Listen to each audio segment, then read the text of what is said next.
కనీసం ఒక్కసారైనా సామెతల గ్రంథం చదివిన వాళ్ళు చేయొద్దండి. ఒక్కసారైనా. పిల్లలు అవసరం లేదు వాళ్ళకి, పిల్లలకి ఫోన్ ఉంటే చాలు, బండి ఉంటే చాలు, సాయంత్రం బిర్యానీ ఉంటే చాలు. ఇక జ్ఞానం ఎక్కడి నుండి వస్తుంది?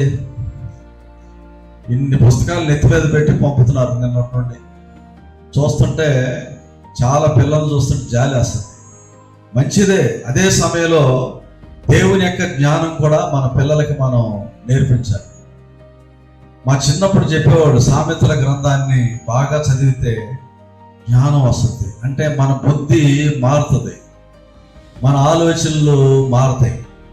అలాగే ఇంగ్లీషు టీచర్ ఏం చెప్పేవాడంటే, యోహాను సువార్త ఇంగ్లీష్లో చదవమనేవాడు. జాన్ ది గాస్పెల్ ఇంగ్లీష్లో. అది బాగా చదువుతూ ఉంటే ఇంగ్లీష్ వొకాబులరీ కానీ ఇంగ్లీష్ గ్రామర్ కానీ బాగా వస్తుందని చెప్పేవాడు. ఈ రోజు కూడా కొన్ని యూనివర్సిటీల్లో జాన్ ది గాస్పెల్, ఆ యొక్క ఇంగ్లీష్ లిటరేచర్ చదివేవాళ్ళు దాని మీద అధ్యయనం చేస్తారు. చాలామంది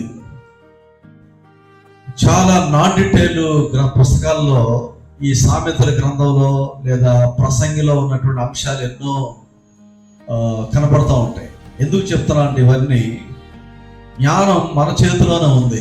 మనం ఈరోజు దీనికి దూరంగా ఉండటం వలన మనం తగిన జ్ఞానాన్ని పొందుకోలేకపోతున్నాం. మన పిల్లలు కూడా బైబిల్కి దూరంగా ఉండటం వలన పరీక్షల్లో అరకొర మార్కులతో పాస్ అవుతున్నారు, ఉద్యోగ ప్రయత్నాల్లో ఫెయిల్ అవుతున్నారు. కొంతమంది పిల్లలైతే ఆ వివాహంలో ఫెయిల్ అవుతున్నారు. కారణం ఇది దూరం అవటం వలన. హల్లెలూయా.